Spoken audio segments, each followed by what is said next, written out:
The following is intended for mature audiences only. Discretion is advised.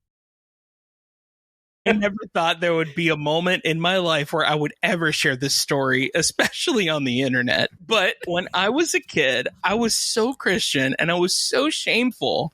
When you're 12 or 13, your body's exploding. And this was at the time when I would start like feeling around and seeing what would happen, right? And one time I did it so much that it felt great. Let's just say that. I will try to keep it as PG as humanly possible. And I would look at the damage, if you will, and I was like, I guess my penis makes soap. Because it looked like the white Dial soaps, right? It does, yeah.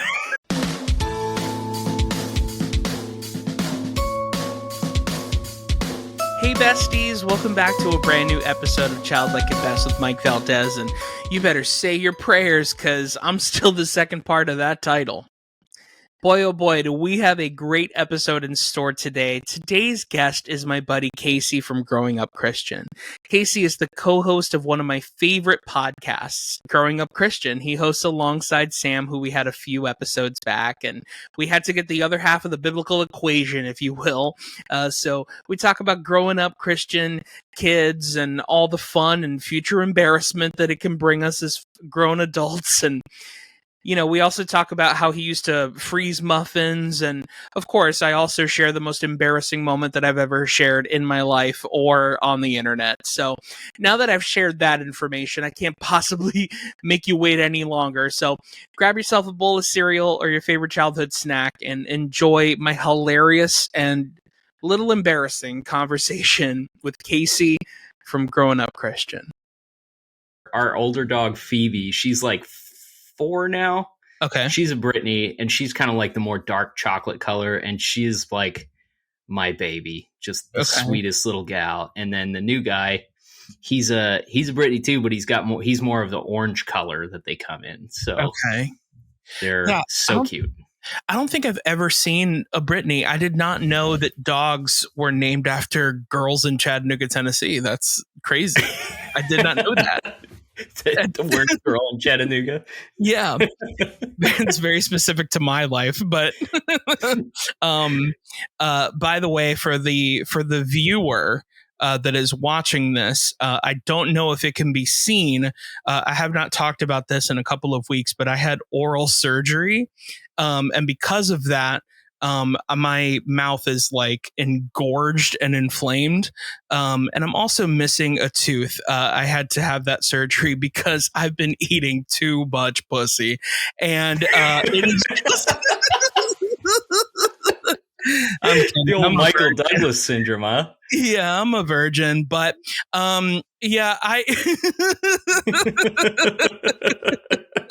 it rotted his trachea, apparently.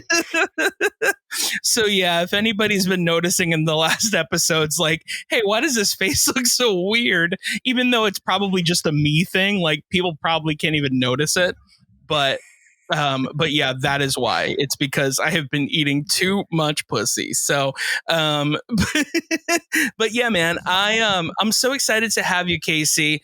Since I already got the podcast demonetized in the first 3 minutes, why don't I just ask you?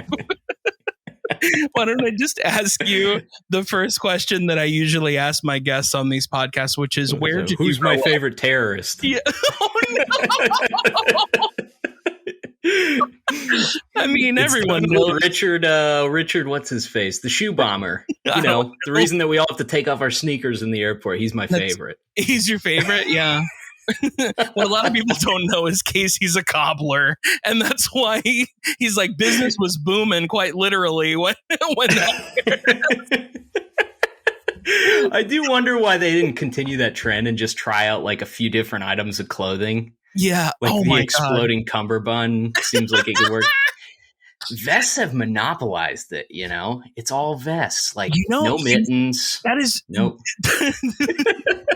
I swear we're going to talk about wholesome things on this podcast, but this is such a good topic because like, you're absolutely right. Why is it just a vest? Like, why can't it be like a pair of pants. Like, have you ever like Thanksgiving dinner? Have you ever felt like, man, I'm just gonna burst out of these pants? Like, what if you actually could? You know what I mean? Oh yeah. Like that. I can put a hurt on some Levi's. It's usually not it's not like the button that gives way at the top. It's usually like that seam along the inner thigh. That's what pops on mine. Yeah. The little like the teeth, like the scissors or whatever. I don't know. Yeah, that's what I call them. I got them Nicki Minaj thighs. So.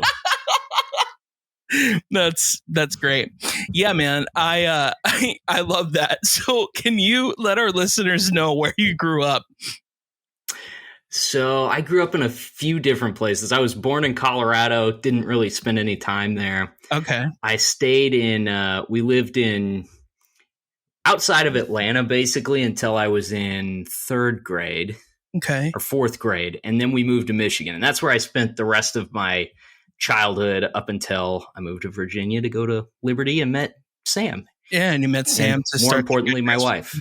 Yeah. The most important is your wife. Yeah. We had Sam before. We've had him, I think he was 3 or 4 episodes ago, which is great. And we've already talked about how you guys met on a cuckold class at Liberty University, which is just amazing. They even teach that there.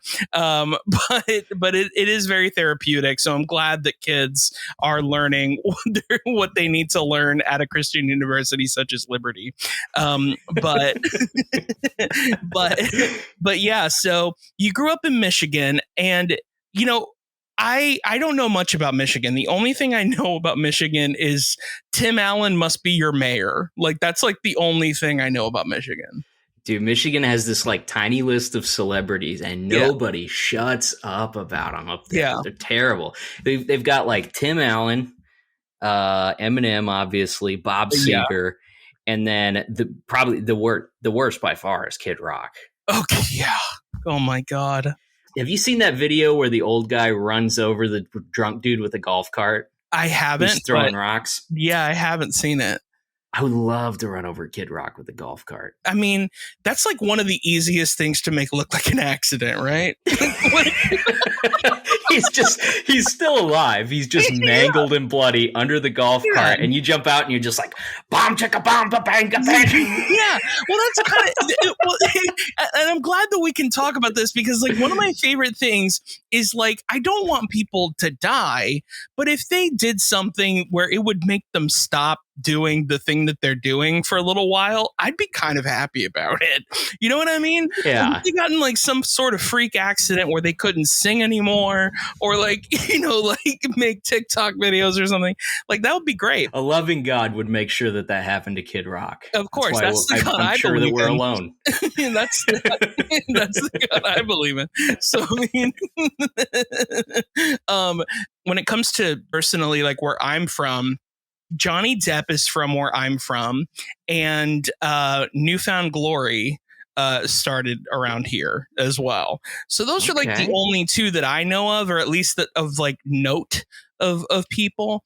It's pretty good though. Newfound Glory, people love them, and Johnny Depp, he's like the CEO of Men's Bangles. Yeah, he's the CEO of wristbands, but like that boy accessorizes. Yeah, dude. I mean, if anything, if acting doesn't work out for him, which we're getting close to it not, but if acting doesn't work out for him, he can definitely open a haberdashery of some sort and like just sell wristbands, And that would be so great to see on a business card, like Johnny Depp, haberdasher. Yeah, like he Macy's outlet. He could sell his like Sauvage cologne that looks like sausage when you look at it too quickly. Like, it's like, who wants sausage cologne? And you're like, oh, Sauvage. Like, what the hell? Like, it's oh my God. But yeah, dude. So what was it like growing up in Michigan? Is there anything fun to do at all? Like, is it just like corn? Michigan's weird, man. There's like, it's got some of the most boring places, and then also some of the like absolutely most jaw-droppingly beautiful places as well. Okay. Yeah, I mean, that sounds about right, which is funny because, you know, being from Florida, or specifically South Florida, I completely relate to that because I've never really understood the whole Florida man thing because that's all northern Florida. You know what I mean? Like, that's where all the weird people are. I could tell you the exact gas station where everything starts to change. like I'm serious. It's called Love's. It's a Love's gas station. Oh yeah. I know. I've taken many a dump in Love's. So yes, that's 7 out of 10 would recommend. But yeah, no, Love's, there is a specific Love's when you are traveling to Central Florida where it's like everything's different now. Like, you know.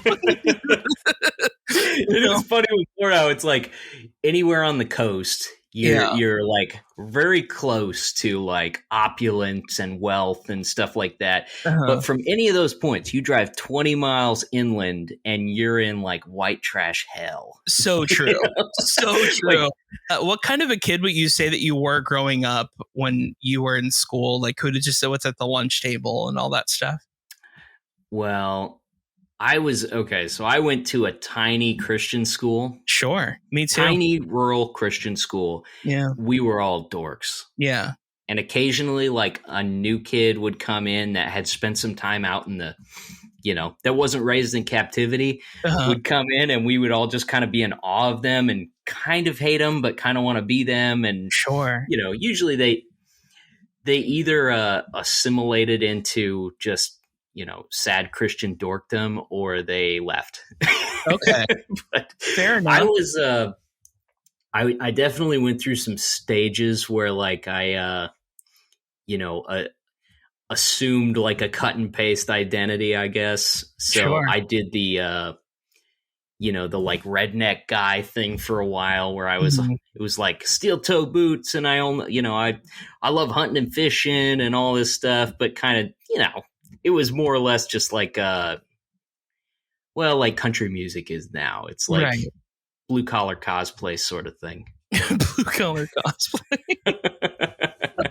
It's just, that's such a funny way of putting it, because like sometimes it does feel like it's like just people servicing a formula. And so it's just like my best friend, he showed me Florida Georgia Line for the first time, like maybe like 7 years ago or something. He was like, everything about this band you should hate, but for some reason they're just good. And it's really hard to describe why they're good, but because like even down to the way the guy sings, like he's like, that's how we do around here. He sounds like he's making fun of country singers. And like, and for some reason you're like, why is this so good? Like, I shouldn't like this, you know? Hey, there's an art form to writing catchy music, whether you want to admit it or not. I agree with you. Yes. Another thing that I wanted to talk to you about, because you went to a Christian school, I did too, and I haven't really talked about this much on the show, but somebody said this perfectly on my podcast. Isaac Rossi, who was actually a student with me. Now he's an actor. He's been on many, many shows that I'm not allowed to say because of the SAG strike. But one of the things that he said was, if our school was an animal, it would be the rectum of an ant. We were so small comparatively to the entire world, yet to us, we thought we were everything, like, which is so crazy about school in general, you know. But did you feel like that kind of, especially getting out of it, where you're just like, yeah, I learned nothing about being in the real world when I was here? 100%. And like, I went to church with all the same people I went to school with for the most part, you know. So like, you have this little network of like 40 people that are basically your entire world. And I don't know, you know, I always struggle. I think I still have a hard time with it, but you would be out, and did you ever feel like, especially coming from that environment, like you would go to the mall and you're there with your family or something, and there's like a group of kids your age and they're all hanging out with their friends and they're on their own without adults, and you're just looking at it and you're like, what must that be like to be like, living in the wild and, have all these friends and like they clearly are having fun. They don't seem like they're thinking about, how they look or what they feel like and stuff. And I don't know. I had a serious dose of that, and college was like where that all came to a head for me. Yeah. Now that I think about it, I've never thought of that before. And you're exactly right. That is how I would feel. I would see a lot of kids by themselves, or like, it's kind of like, I mean, this is more of a universal experience with everybody, but it's like, it's kind of like when you see your teacher out in the wild, you're like, whoa, like you don't just exist at my school. Like, it's just like you didn't think there were other regular kids. You thought every kid was like you, and they all went, even though they didn't go to the same school, they went to a school like it or something like that, but I don't know. I was, I mean, another thing too, I mean, it probably was a little bit more difficult to be like this in Michigan because it seems like a pretty God-fearing state, but, going to a Christian school and then being told all these certain things are wrong and things like that. And then going to a place like the mall and seeing boys my age and girls my age doing things that I thought were at that time bad. Like I was being very judgmental, of those type of people. Oh, yeah. Was that Me something too. that you related to as well? Yeah. Oh, dude, I felt like a caged animal in those environments. Same. Like I was just nervous and on edge, and I just kind of hated that they were doing that, and and clearly not having the same like self-conscious episode that I was. Right. And so yeah, I would just get like angry anxiety in those settings, and the only place that I was like comfortable was this tiny little room where I went to school with 50 kids K through 12. And it was a serious culture shock when I had to leave that. Man, it's just to kind of explain this to people that may not know what it feels like, to be in situations like this, because like a lot of people grew up, going to public schools and knowing people of different religions, and like that's completely fine, and you're not anxious about it. You know what I mean? Like you're just like, oh, like here's my friend, he's Muslim, and this is my friend over here, and she's a Christian, and you just had friends, as opposed to like, oh, well, I can't talk to them because they listen to Linkin Park and I'm not allowed to listen to Linkin Park. You know what I mean? Right. Like, so I destroyed a Linkin Park burned CD at some point. So I know what you mean. I lost my copy of Hybrid Theory that way. That's part of it that makes it tough too. And like my parents are pretty cool, like, because my dad's always had to go out and work in the real world around real people, so like that keeps you tethered to reality. Sure. But like a lot of the people that were involved in this, I mean, take, you got your, church camp shirt that you guys do or whatever. That church camp is a bizarre place. I'm always interested to hear stories about people's experience, because it is so weird. Because dude, like my dad was not taking a week off of work to go be a counselor at church camp. The guys who were typically a little strange. Yeah. They were guys that wanted to be around children at a church camp. Like, oh man. Yeah. And by Thursday, they hated life. I mean, they were on suicide watch on Thursday. Just the worst decision of their life, deciding to be a camp counselor. Yes. Yeah.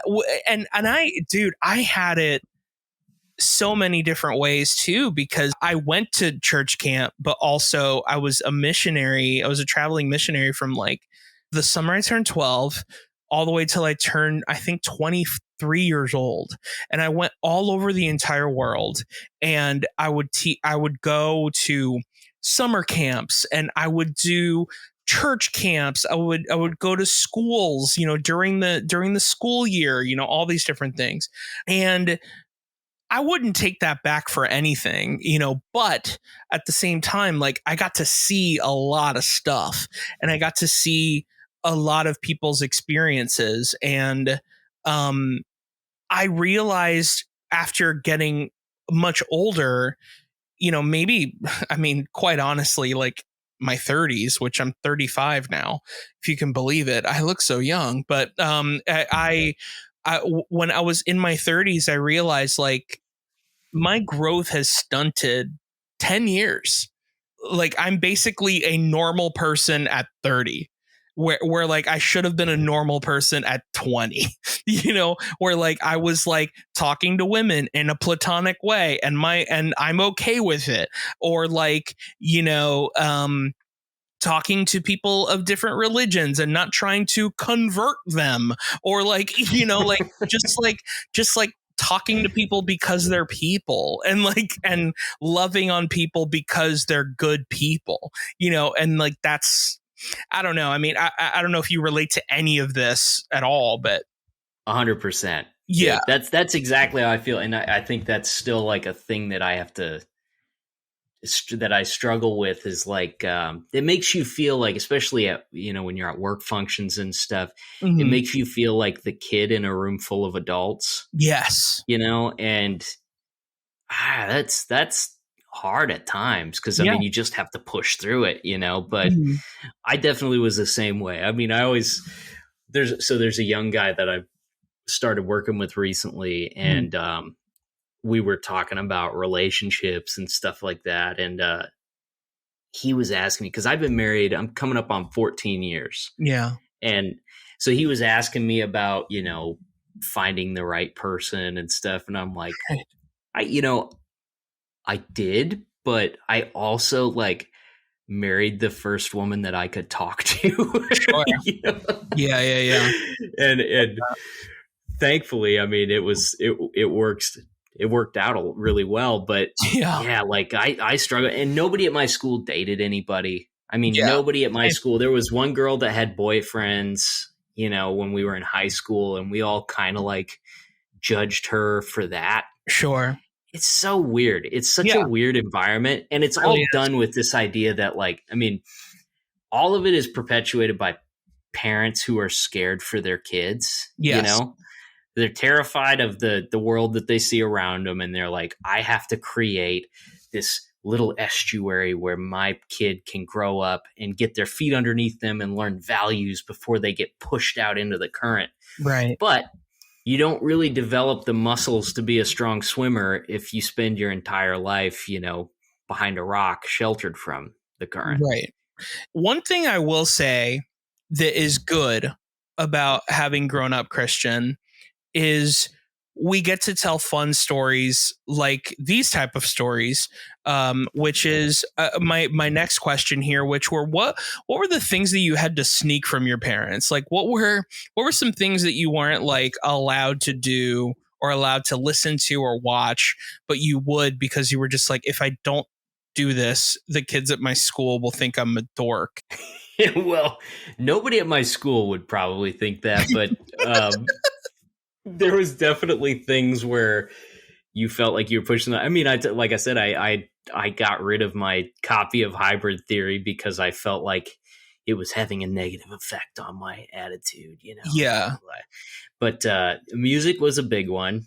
I remember at one point, my best friend Jesse, he always had all the CDs. His mom was in one of those weird CD clubs. You remember those? Where of course, like, you pay one penny and you just dodge all the letters. Yeah, like every bit of like stationary furniture in their house was made out of CDs, bands you've never heard of. Yeah, because you had to buy 150 albums a month to stay in the penny club or whatever. Yeah. But I remember like he let me borrow. This was right when CD burning was like a big deal, so everybody was like trading records and stuff. And he gave me a Evanescence album, sure, the main one. Where she's got the white face and it's just her face on the cover. Yeah, of course. Yeah, it's called Fallen, I believe. That's right. And this was Wake me up. Yeah, wake me up inside. Yeah. If you've never heard that song, that's exactly what it sounds like. Back then, at least in the Christian world, there was like a scandal with this band because everybody thought this band was a Christian band and they weren't. because they had a Christian band feature. So they were like, well, they must be Christian. And that was not the case at all. And that was always the debate with any band that got very successful, like a Christian band that got very successful. It was like, all right, but are they really Christian, or are they just using this for clout? Right. As if there's any clout in being a Christian band. Yeah. That's why Switchfoot's a Christian band, because of the clout, My mom found that album because I had brought it home because I had heard that song and I'm like, oh my God, it's such a great song. Yeah. So I brought it home. I was going to burn it, and I had it just kind of like tucked into my CD pile in my room. Mm-hmm. And I don't know what my mom was doing, but she found it, and it's like this goth looking girl on the cover. So she was concerned, of course. So she opens the CD jacket and she starts reading lyrics and stuff like that. Mm-hmm. It's hilarious thinking back on like some of the things that your parents said to you, where you're like, oh yeah, oh, you didn't know what you were talking about, right? Like I remember there was a song on that album called My Tourniquet. Yep. And she's like, this is about suicide. Yeah. A tourniquet is what you kill yourself. I'm like, are you talking about a noose? Are you talking about like a garrote? Like, yeah. Yeah. So I don't think she threw it away. She let me give it back to Jesse, but I think she talked to his mom about it. And was it's funny. Nah. It's funny that you say that song is about suicide, because that was the song that I used to tell people was the argument that they were Christian. So, because she says, "My God, my tourniquet, return to me salvation," and I was like, "Of course, that's." That's a Christian. Boom, there it is. And that's what it is. And it's like, that's not what's going on at all, buddy. But that's how innocent I was, dude. Like, it's just like, I was also like, I talked to Alyssa Sabo about this. I had her recently, which you guys have had her on Growing Up. Oh, yeah. She's cool. She's so freaking funny. And like, we were talking about this where we were like, the mental gymnastics that we would go through to make ourselves okay with the fact that we could listen to normal music. You know what I mean? Like it's it's like, well, like, I guess the nails were 9 inches when you think about it. So like, and like that would take some backflips. And when I think about Jesus, I do want to fuck him like an animal. So like,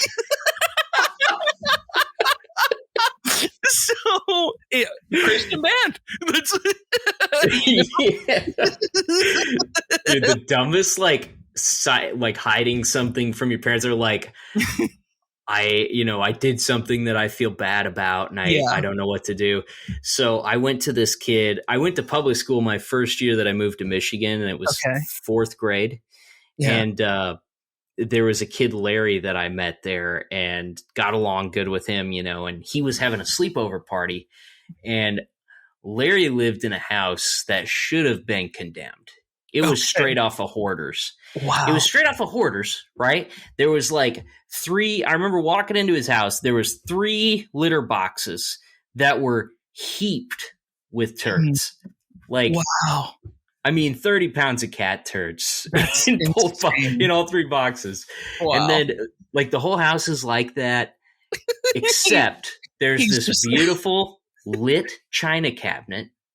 Right when you walk in the door, first thing you see when you walk in the door is this beautiful, pristine china cabinet. You got any guesses as to what was in there?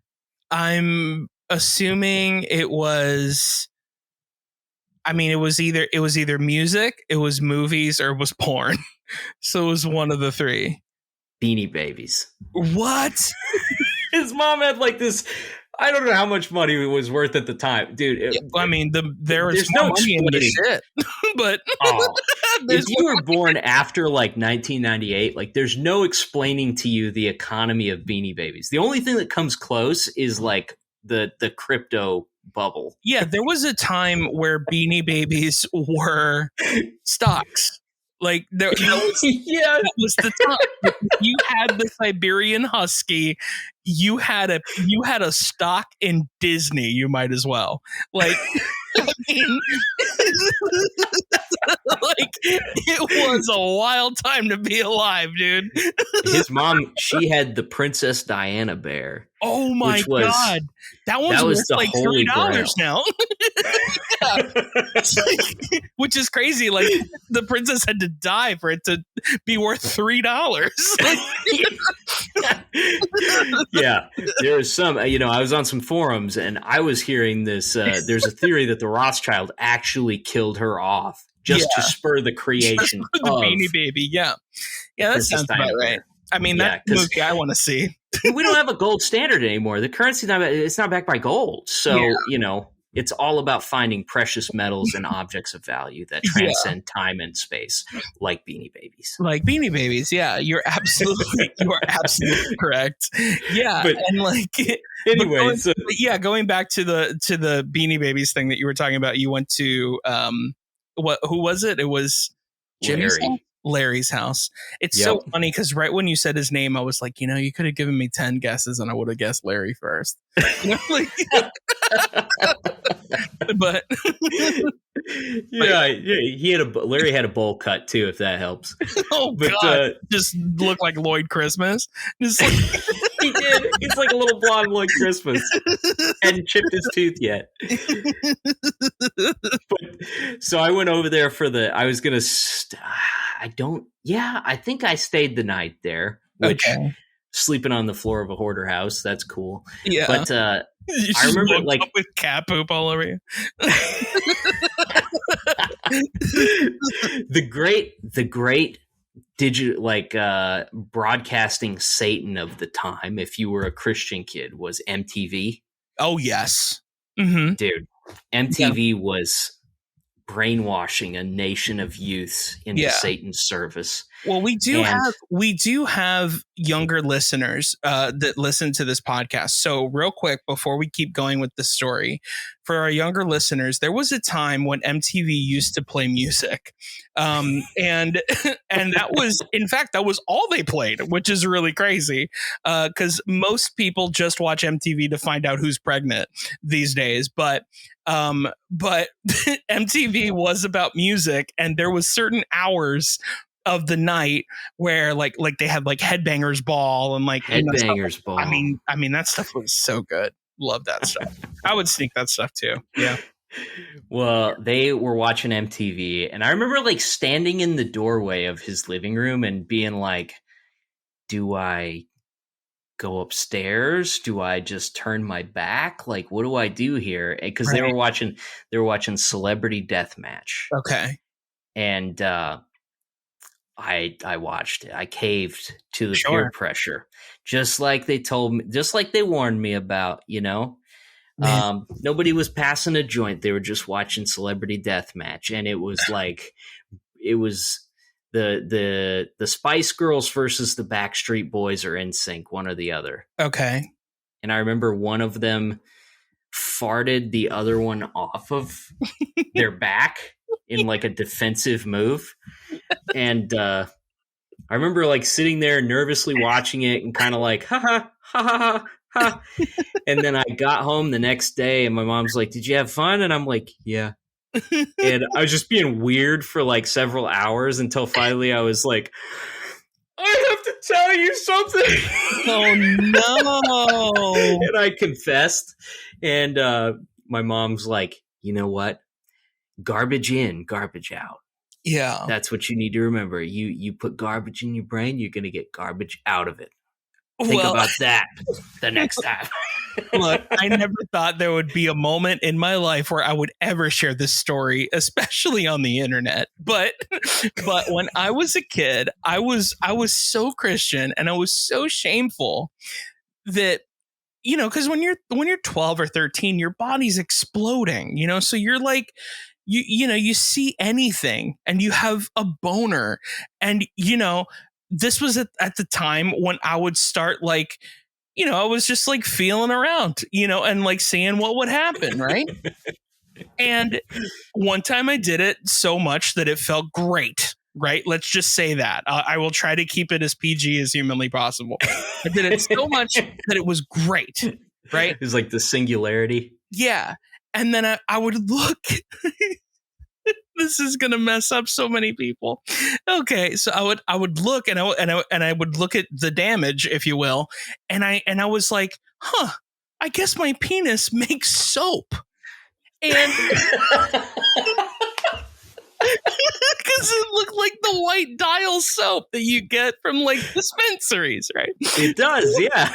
So I was like, wait a second. I mean, talk about mental gymnastics. I went down all the way to like, oh, that's why they say don't drop the soap in jail, because they're just, you cracked the code. I cracked the code. That's why they say don't drop the soap, because they're like you shouldn't be masturbating in jail. But I didn't know that was what masturbating was or anything, but I felt bad about doing it. So I told my dad what I was doing. So just imagine a 12-year-old explaining masturbation to his dad. But he has to pretend like he doesn't know what it is. But not understanding what he's doing. And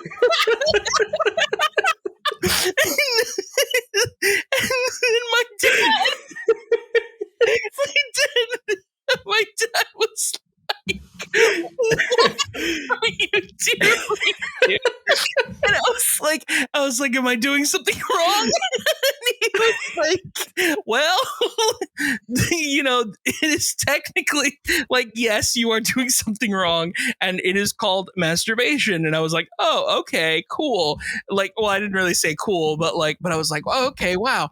I mean, I learned what things were after I did them, and I felt bad about it. So I told my parents. Like, that's when I knew things were bad. I mean, it was very embarrassing. I mean, I have a joke about this in my stand-up, and what's so funny is I always tell this joke in my stand-up, and I'm always worried that people are never going to believe me because it just doesn't sound true. But now that you guys have heard the context of who I was when I was 12 or 13, now I think you're going to believe this story, which is I thought that a blowjob was a haircut. And I went into a barber shop one time, the most confident I've ever been in my entire life. And I asked this man for a blowjob, and he was like, we don't do that here, dude. And I was like, what do you mean? My friend just got one last week. And he's like, no, if he did, it wasn't here. like that kind of thing. I mean, just imagine, dude, going to a barbershop filled with Puerto Rican and Dominican men from Miami and asking for a blowjob because you think it's some sort, because you just don't know what a blowout is yet, So like you think that, dude, it's, I mean, I literally can't make this up. Like, it's just so sad. But because of that, it's really funny when you're 35 and you have a podcast to tell people how stupid you were.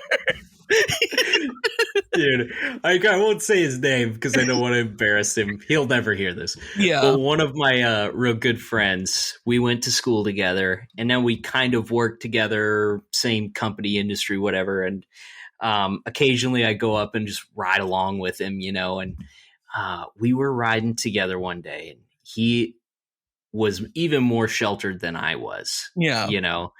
And I remember in Michigan, when you're going through Detroit, I don't remember which highway it's off of, but there's an exit. It's exit 69, and it's Big Beaver Road. Nice. And that is perfect. I'm like, I remember riding with him one day. I mean, we're like mid to late 20s at the time. And I was like, how much city planning do you think it took to get exit 69 to line up with Big Beaver Road? Am I right? And he's like, what? And I'm like, it's 60. He's like, what do you, and I had to explain to this 20-some-year-old man what 69 was. Wow. And we were both ashamed. Imagine his chagrin when you explain what 96 was, when you just turn around and fart on each other's heads. But that's a new one for me. I'm going to pitch that to my wife after this. I have to credit, that is a Gilbert Gottfried joke, but I mean, dude, that is one of the funniest jokes ever. Oh, that's great. Yeah, he was the funniest. But speaking of farting on each other's heads, what were your favorite snacks growing up? Oh, I feel like breakfast was where we had the most like leeway to eat trash. Really? Okay. Yeah, like, so one of our favorite things was, you ever go to Sam's Club and gets the giant muffins? Sure. Yeah, the ones that look like a couch. Yeah. Oh my God, they're so good. They are so They're good. still so good. And they're fat free. Isn't that crazy? It's nuts. Nonsensical. Yeah. But we would get the big chocolate muffins, and we tell liked yourself them you were being cold. healthy. Yeah, so we would freeze them, and then like if you freeze them, you'd slice them into like slices, and you'd dip them in milk. Okay. And they kind of hold together because they're frozen, and they hold on to the milk, and that was incredible. Like, I want one right now. I know it's terrible. That in the morning? That was the most important meal of the day. Yeah, chocolate muffin frozen in milk. Time to go pay attention and learn. Yeah, you're just asleep from a diabetic coma by third period. Most people are made up of 70% water, but our bodies were at least a third canola oil. Oh, I have a similar question for you. Yeah. Did your parents have any weird like ritual food or drink things that they did religiously? Meaning like the same meal, or? Well, like my parents would go through the drive-thru and get like 6 large McDonald's Diet Cokes with no ice. Okay. Like every day. Okay. Believe it or not, that's not something my parents did. That's something I do now. I'm it's very the best close to your place parents, to get apparently. I didn't get 6 of them, but I got 3 of them today because their Diet Coke is the best. It is the best. It's like hands down. Apparently they have their own like proprietary blend of Diet Coke. Yeah. Well, it also is the only Diet Coke that comes in a keg as opposed to a bag, which is why it's so like pure. Oh, it all makes sense now because it's down to like the width of the straw, to whereas like when you drink any Coke product in general from McDonald's with that McDonald's straw, it hits you like heroin in your veins. Like you're just like, whoa, oh, man. You can feel the bubbles popping like in your medulla oblongata. Yeah. Yeah. It's just pure pleasure, dopamine rush. Yes, you're absolutely correct. Yeah. Pardon the brief interruption, besties, but me and my buddy Alf just wanted to talk to you about Childlike Wonder.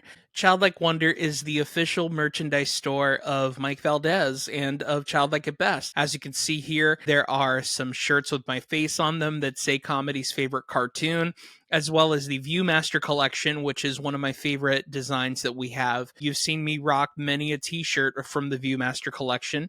Another is some of the church merch that we have. We have a shirt that just says church camp. We also have a crew neck that says unspoken prayer request, because as good Christian kids, we all had those unspoken prayer requests that were definitely rumors about Stacy or whatever person we knew growing up in the church. I'm so excited about this collection, and I'm so excited to release it to all of the besties. So if you want to support the show or support me in any way, please just go to childlikewonder.co and grab yourself a tee or a crew neck and tag me on Instagram. I'll repost you. I'm super excited for you guys to get into this. This episode is also brought to you and will always be brought to you by our good friends over at the Crunch Cup. If you are a day one Childlike at Best listener, you know about the Crunch Cup. The Crunch Cup is a portable cereal cup that keeps your cereal crunchy. It's a tumbler that separates your cereal from the milk, which is amazing and such a great advancement for us cereal lovers, because I am an anti-soggy cereal person personally. In fact, so much so, they actually have a crew neck that I'm really wanting to get called the Anti-Soggy Cereal Club. You can get Crunch clips for your cereal bag. You can also get a bowl to separate milk from your cereal, or you can just have chips and salsa if that's what you want. To purchase the Crunch Cup or any of the Crunch Cups merch, just like this amazing crew neck I was talking about, go to thecrunchcup.com and use promo code Mike Valdes 10, as you can see right here, Mike Valdes 10, to get 10% off of your order. Support your love for the show and be a part of the Anti-Soggy Cereal Club by going to thecrunchcup.com and using promo code Mike Valdes 10. Thanks to the Crunch Cup for always being such a supporter of Childlike at Best. Now back to the show. We like to talk about cereal on this show. What were your favorite cereals growing up? Oh, okay. So top fave, I would say, is probably Oreo O's. Really? Okay.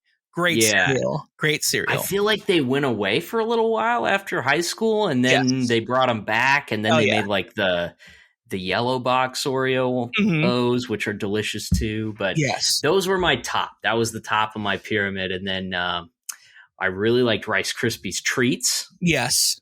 And occasionally you would make the mistake of getting Rice Krispies, which are packing peanuts. It's disgusting. So I still think Kellogg's is just afraid to put out the original recipe Rice Krispies Treats again, because now they have Rice Krispies Treats. They're like, oh, it's back, and you can get it at Target, but it is just Rice Krispies and marshmallows in it. When we were growing up, it was so much granulated marshmallow sugar in between. Kyle Clark said this perfectly. He was like, it was like the Heisenberg blue of cereal, where it was it was, dude. Like, that pink box. My God. It was the Heisenberg blue of cereal because it was just so perfect. And when it hit your lips, you were just like, there is no better tasting thing on the face of this earth. Like, and they're just, these cowards are never going to release it. These people they're definitely not allowed to sell it in Europe. I mean, that's for sure. There's some sort of like, ethylene glycol, coagulant in there that's illegal in most countries but the US. But yeah, that stuff is so good. And like, there was like this perfect threshold between like when you first pour the milk in and when it gets real soggy to where like there's a window in there where it's perfect, but you got to catch it at the right time. Otherwise, like, you might as well just be like chewing on like, I don't know, graphite pieces or something. It's going to cut your mouth into oblivion, or it's going to clog your throat with like sugary sludge. I feel the same way about when it comes to consistency with milk. Perfect like consistency when you get it right is anything in the Pebbles family. Like it just at the right moment, it is just the best, right? But like it can easily become mush like so quickly, which I mean, a lot of people like that. There are some people that prefer their cereal. Like I've had people on here that like Captain Crunch when it is just pure mush, and that's not me. Not all of us are good Christian people that like regular cereal, but but yeah, like there's just a lot of people like the film that it creates, and I'm just not into that, but there's no wrong way to eat cereal, man. I mean, I'm not really a milk person anymore. Like I mostly eat my cereal dry. I mostly eat it like a snack, like there's no wrong way to do it. We need to like get together a good group of people and figure out how we get like Magic Spoon to sponsor your show. I was thinking about this earlier. That's the perfect sponsor for you. That's what you need. Well, here's the thing, man. And I'm willing to say this because Magic Spoon has not sponsored my show. I've had it and it tastes like shit. And I ate it for dinner. It literally tastes like actual shit. Most of these like podcast sponsors cereals, like, yes, I'm not going to sit here and tell you that I don't want their money, because I do. You know what I mean? And I'm willing to pretend like it's good, but but at the same time, can I? Because my whole podcast is about like talking about childhood, and like if I make these people go out and buy something that isn't good, I would hate them to just be like, hey man, like Mike said this cereal was good, and I really trusted him because like he has a cereal that basically the pinpoint of the whole show is talking about cereal. And like and they get this cereal and it tastes like garbage, like, you know what I mean? So also at the same time, like I do like keeping that whole thing about like the cereal reminds me of a person because of a certain reason, you know, like things like that. Like it's a little bit more personal that way, which actually leads me into our next bit. I usually like to review a box of cereal with my guest, and I like to pick a box of cereal that has something to do with my guest in some way, shape, or form. So I've been looking forward to this. Yeah, man. Well, I spoke with my sponsors over at Kellogg's, and when they told me to stop masturbating, they told me boy, you're making too much soap. Yeah, you're making too much soap, dude. But I spoke with them and they basically didn't get back to me, just like every other sponsor, except for Off Limits. So the cereal that I chose for you is Kellogg's Wendy's Frosty cereal. Oh, dude, this is a great choice because, okay, so my tiny little town in Kansas that I live, the closest civilization that I live to, we're about to get a Wendy's. Like they put up the sign last week. So my girl's beaming over El Dorado, Kansas right now. And I've been telling April like 3 times a day how exciting it's going to be to only be 10 minutes away from a Frosty. Wow. It is unreal that you are from a place that getting a Wendy's is the most cool thing that could happen. I like spicy chicken sandwiches and chocolate Frosties. Yeah. And the rest of the restaurant can burn down. I don't care about it. Well, this cereal is, you know, it's essentially on paper, it's a pretty great idea. It's just Cocoa Puffs with chocolate marshmallows. Like it's a pretty great idea here. I did have this cereal dry. The Marbits are like real bad, like styrofoam, like packing peanuts almost. And I was like, is that supposed to represent like a malt or something? Like, I don't know. Then I put milk in it. And my only thing was I just wasn't getting Wendy's Frosty from this. Like I was just getting like, it was a great chocolate cereal with great chocolate marshmallows, but also like Count Chocula exists. And like, you know, like other things that are great at their job, it also exist. So like, yeah, I mean, they have my money, you know, and at the end of the day, like I am using this, you know, on my platform. But you know, I do want people to know if they have this, it's not like the greatest thing in the world, you know, but it is. It's that's good sad. for what it is. It's good for what it is. If Dave Thomas was still alive, he'd be flipping square patties and he would not commission that cereal until it was right. Yeah, that's very true. In fact, one of my favorite things about this is, which actually goes to show how bad this cereal is. If you look closely here, it says that with the purchase of this, you get a free small Frosty. That's literally how bad this cereal is. They're just like, we'll give you free food at Wendy's, dude. Like just giving away 25% of their windfall to get you to buy it.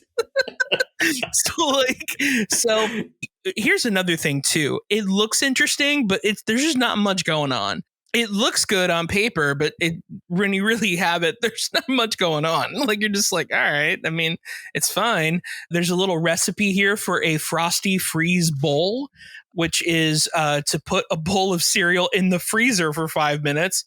What a great idea. Holy smokes. And then add milk. That's some Oppenheimer-esque dining there. Yeah. You know, like most cereals, like Fruity Pebbles or whatever, they'll be like, oh, well, here's a recipe for like Fruity Pebbles squares or something like that.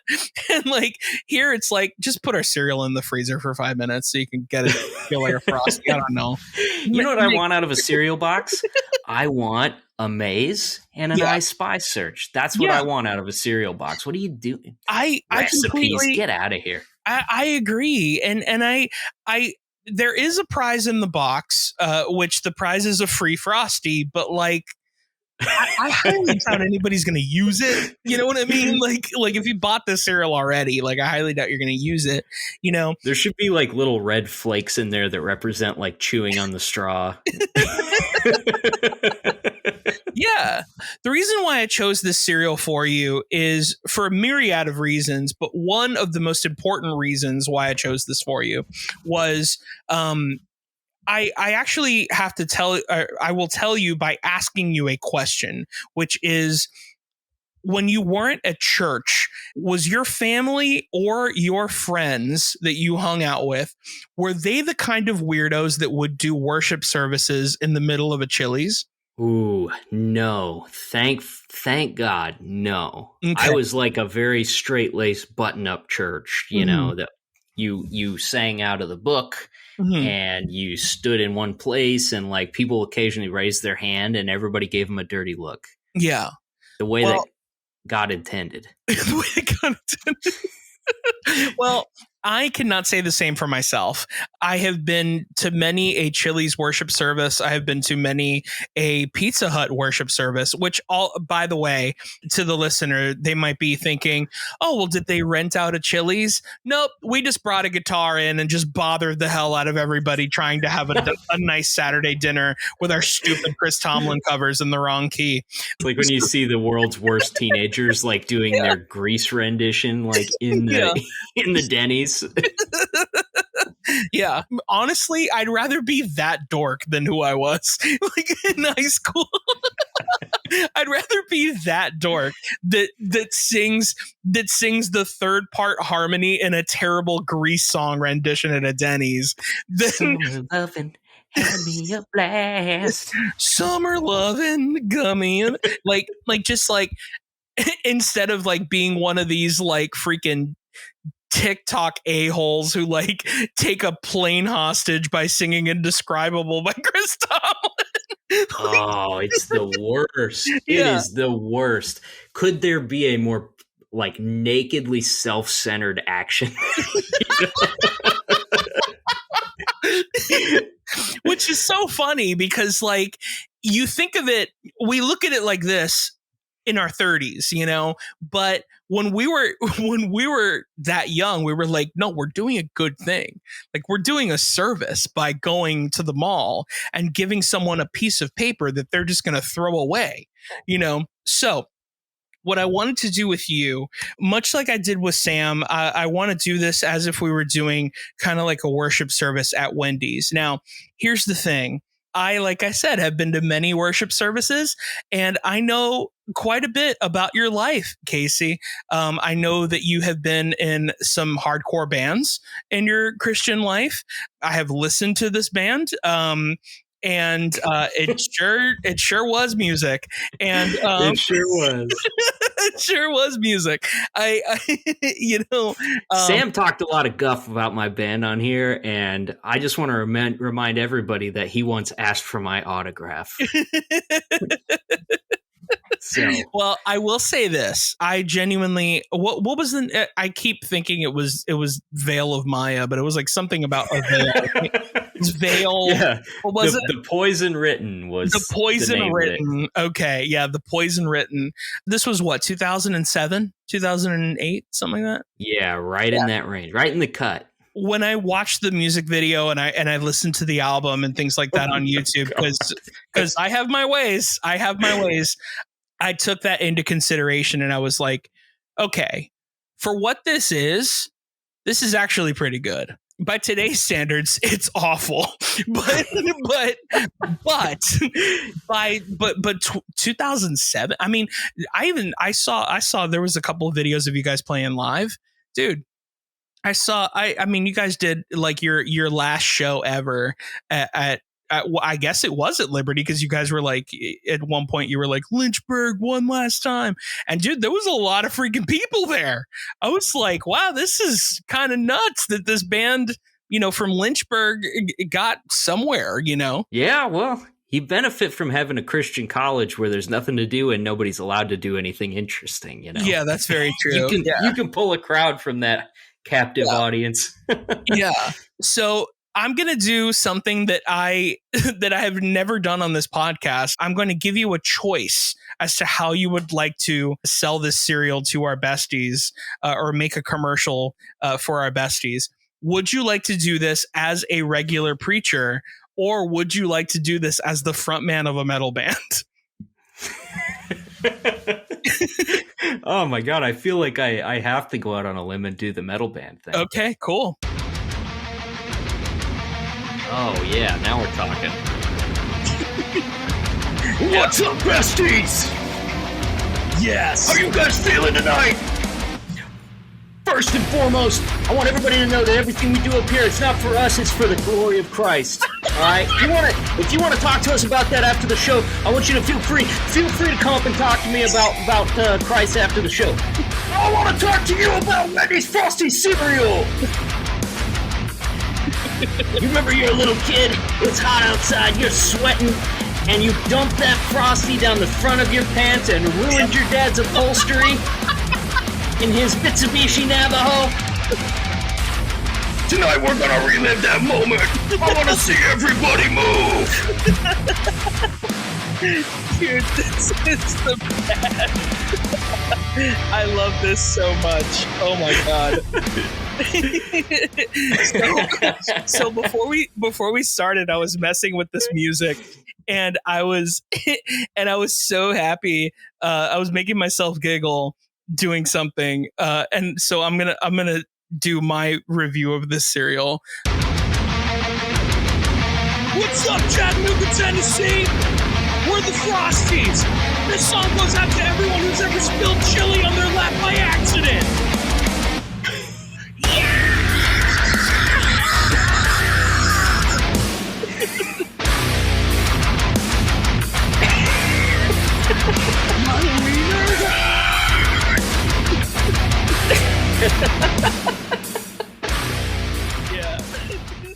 I want to talk a little bit about what you're doing with Growing Up Christian. What I find so interesting about that is just that you thought differently than you did at Liberty, just like how I thought differently when I was in Christian college as well. Like I think differently now. Like I still believe in God and all that stuff, but it doesn't quite have as much of a hold on me like it used to, just because, like, why waste your life with all of that anxiety and all of the negativity of any organized religion can do by accident. Yeah. And I think, everybody goes through stages. Yeah. As they get older and stuff. Eventually, I mean, you have to put your views and your beliefs and the things that you think you hold dear to, you have to hold those up against the real world that you're confronted with, that you can't hide from anymore. I mean, you got to be out there meeting people, talking to people, doing things. And, for me, I think it took a long time, but I finally just was able to be like, I don't think that this has ever been legitimate for me. Right. I think I've wanted it to be, but I don't know that there's really anything much there. Mm-hmm. And I think everybody goes through a stage where they're kind of angry about certain things and stuff. Mm-hmm. And I, for the most part, I think I'm kind of over that. There's a lot of people that are in that, like, quote unquote evangelical realm that it's very easy when you're leaving that to take on a different type of fundamentalism. Of course. Where it's just like, everything that I used to believe, I now believe the opposite. And if you don't, then screw you. And it just becomes another religion. Like, it just becomes another problem. You don't want to get stuck there. Like, that's not a happy place to be. And, like, eventually I think what I figured, one of the things that really occurred to me over time was that, like, my parents were always, like, way more normal than a lot of the people that I was around, like at school and stuff. Yeah. But there's a ton of peer pressure on parents in those environments. So much so. And you might be the parent that's like, I don't know that it's really that big of a deal if my kid reads Harry Potter or, whatever, goes to a secular band camp or something like that for the summer. Right. but there's a lot of people around you that are judging you and that have little quippy things to say about it. And, you know, sometimes in those environments, it might outright confront you about like what you're doing to your kid, you know, and I think you got to give the adults the adults that you were surrounded by in that, at that point in your life, you got to cut them a little slack. Yeah. You know, I think that a lot of people are like this because they feel that way about themselves, where they're just like, well, I'm a crappy parent, so now I'm going to say, well, you're doing the wrong thing by letting, like, somebody just said something to my mom recently because my mom told someone at church that me and my sister went to a Taylor Swift concert. And this woman was like, this woman was like, you know, she's in the Illuminati, right? And my mom doesn't know anything. Like my mom speaks English and like she's kind of American, but like you really. protect that sweet angel. Yeah, don't let her like, learn. Yeah, she kind of doesn't understand a lot of things. So she was like, what is Taylor Swift a part of the Illuminati, and also what is the Illuminati? And I was like, well, Mom, the Illuminati is not real, and if anyone's in it, it's not Taylor Swift. It's probably Jay-Z and Beyonce.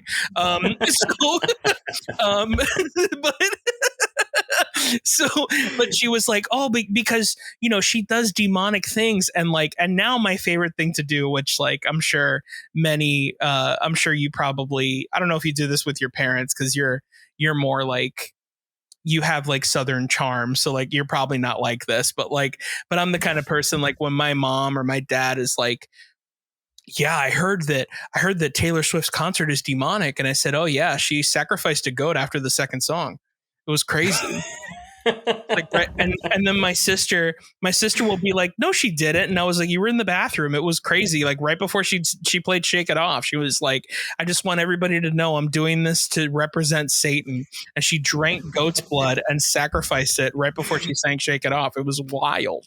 Like that's like my favorite thing to do, because my mom is like, okay, like she'll say it like in Spanish, she'll be like exagerado, which means like you're such an exaggerator, like you're such an exaggerating piece of garbage, you know, like whatever. And I'm like, do you really think that somebody like me would go to a show like that? And if that did happen, I would be open about telling you about that. Like I wouldn't. Those are the people that are always like, you know, there's a lot of satanic symbolism in this music video. And I'm like, okay, what is it that does? Yeah. What do you think that does? And they're like, well, I mean, Satan loves it when, you know, and it desensitizes you and stuff. Like you're basically like acting like this is hypnosis, and you've been saying this since the 80s. You know? So that's so funny, because like it'll happen every now and again. Like it happened when Lil Nas X released "Call Me by Your Name," and like, oh yeah, people are like, oh, he was having sex with the devil. And it's like, look, man, at the end of the day, that's not changing my mind on my spirituality. Like I woke up this morning, I dropped the soap just like I do every morning. I got a little sudsy. I got a little sudsy, as the kids would say. And I had a normal day, regardless of whether Lil Nas X wanted me to feel a certain type of way about him having sex with the devil in a music video. You know what I mean? We were talking the other day about this Jason Aldean song, you know, I remember this. Try that in a small town. I'm like, man, this is like the middle America version of giving Satan a lap dance. Yeah. Yeah. It really is. It really is. You're so right, because it's like, what is that doing? You know, because first of all, I look at it as an artist first, and then I look at it as a consumer, because as an artist, I'm like, these guys are geniuses. These people are geniuses, because if you like it, you're talking about it. And if you hate it, you're really talking about it. You know what I mean? It is the way. Yeah. I mean, so it's like negative press is the best kind of press these days. Right. Which is like, I mean, and you can say, look, I'm not saying that Kanye West is perfect or anything like that, but I do think that some of it is an act. You know what I mean? Like, I think that some of it is partly just him trying to make money. Like, you know, and a lot of people are like, oh, he's so rude. Yeah, I mean, all the way back to when he interrupted Taylor Swift at the VMAs, I think all of that was planned. I think literally all of it was planned. Don't you find it a little weird that right after that, 3 months later, he came out with an album and one of the hit singles was Let's Have a Toast for the Douchebags, where he was seen as this like douchebag that like does all these horrible things, and Taylor Swift's lead single was Why Do You Gotta Be So Mean? Come on, man. Like, let's be honest. Like, these are the conspiracy theories that I'm talking about. You know what I mean? Because people are like aliens are real. And I'm like, no, Kanye West planned the whole thing. Trust me. like they planned it in Bohemian Grove. Yeah. It's all marketing. And like, you know, Kiss does not mean Knights in Satan's Service, you know, and really in all reality, let's look at it like this. That's even marketing. You know what I mean? Because it's just like, well, how can we turn it around for us? Like, how about we make a list that says if you like Jimmy Eat World, you'll love Reliant K, or if you like Eminem, you'll like KJ52. Like, let's make a list of people that literally no one would listen to based on music that everyone's listening to. Like, 100%. The parallel culture. Yeah, so it's just like at the end of the day, we're all doing something for money. You know what I mean? Like we're all prostituting ourselves in some way, shape, or form. Like that's just what it is. We talked about this on Growing Up Christian, but did you ever get those lists of like, if you like Jimmy Eat World, you'll like Reliant K? Like, do you remember those? I don't remember specifically like the comparisons, but I definitely like the only outlet for Christian like heavier music was like Family Christian Bookstore. Right. So you go there would be like a tiny little section where they would have like heavier bands, but there was no way to sample them or tell what they were at the time. Oh, so yeah. Occasionally you would just buy one and it was just a turd, you know? Oh yeah. Like you wanted like a hard rock album and you bought like a Cutlass one and you're like, oh God, this sucks. Cutlass sucks. Yeah, Cutlass, for those people that don't know who Cutlass is, you know how Creed is Christian? Imagine that band more Christian. That's Cutlass. You know how people that listen to Creed are like, oh, that's a Christian band. They're annoying. Imagine that, but more Christian. Yeah. So I want to ask you these last two questions and I'll get you out of here. But before I do that, I just want to say thank you so much for being a part of this. And well, I tell you this all the time when I'm on Growing Up Christian, but it's such an honor to know you guys. It's such an honor to be your friend. And I genuinely love just having a couple of dudes that I can talk to that are just like in my tribe. And it's just fun to have people that know what I'm talking about, know about certain things that I grew up around, and we can laugh about it now instead of being like, you know, woe is me, what a terrible childhood or whatever. Like now we're just like, this is wild. Like, because in another universe, me telling that story about the first time I discovered masturbation would be awful, but it ended up being one of the funniest things ever. It's true. Talking about it with you, you know what I mean? So like, so you know, before I you know, say anything else, I just don't want to let that go unnoticed, that I do appreciate you as a human being. And I'm so glad that we're friends and that we know each other and all that stuff. So with that all being said, the couple of questions I have for you, what advice would you give to your younger self if you were to see them today? Oh man.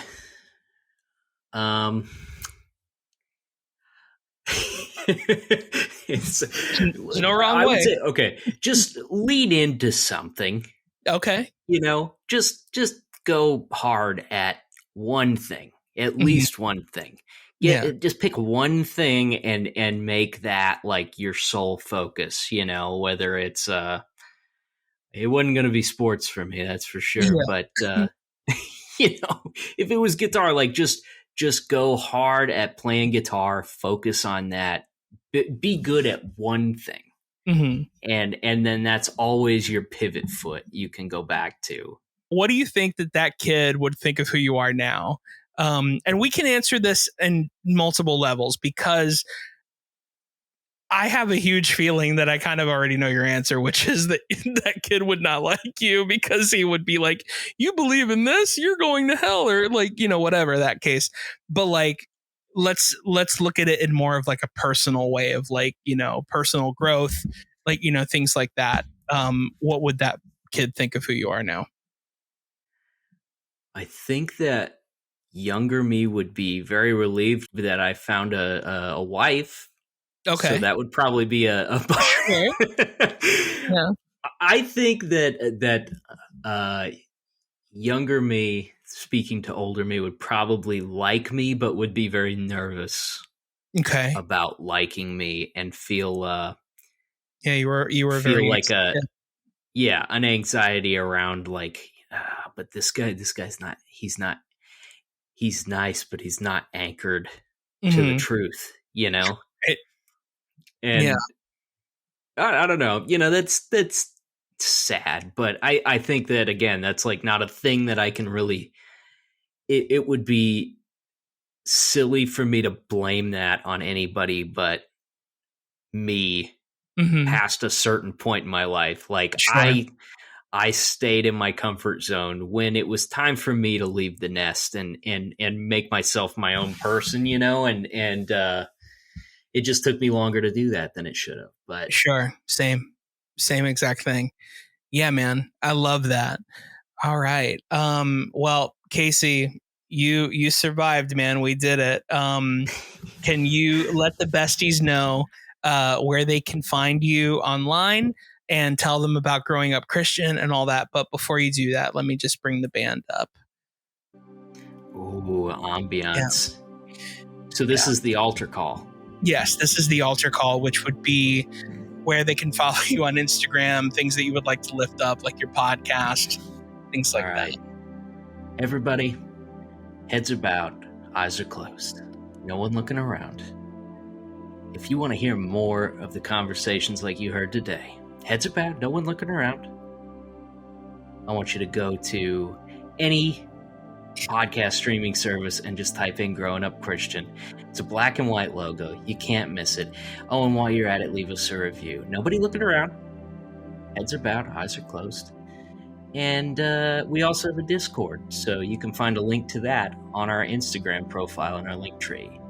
So, yeah. And all God's people said, Amen. Amen. Yeah. Dude, me, thanks so much for having me. I really appreciate it. I was very excited when you asked me to do this. Oh, dude. I knew this was going to be a ton of fun. There's not a lot of people that I would describe with this word. And I think it means a lot to me. I think that you are a vibrant person. Oh, thanks, man. And you just really like exude like joy. And I really appreciate that about you. I'm glad that we've gotten to know each other. Yeah, man, same. Yeah, the music makes it so gay, but it does. But we got a clip out of it. My palms are sweaty. Knees weak, arms are heavy. For me, ladies and gentlemen, keep your heads bowed and your eyes closed for the love of God. Just keep them closed. You can follow me on Instagram at Mike Valdes. You can follow me on TikTok at official Mike Valdes. You can go to thekidfromup.com until Disney sues me, which will be soon at some point, I'm sure.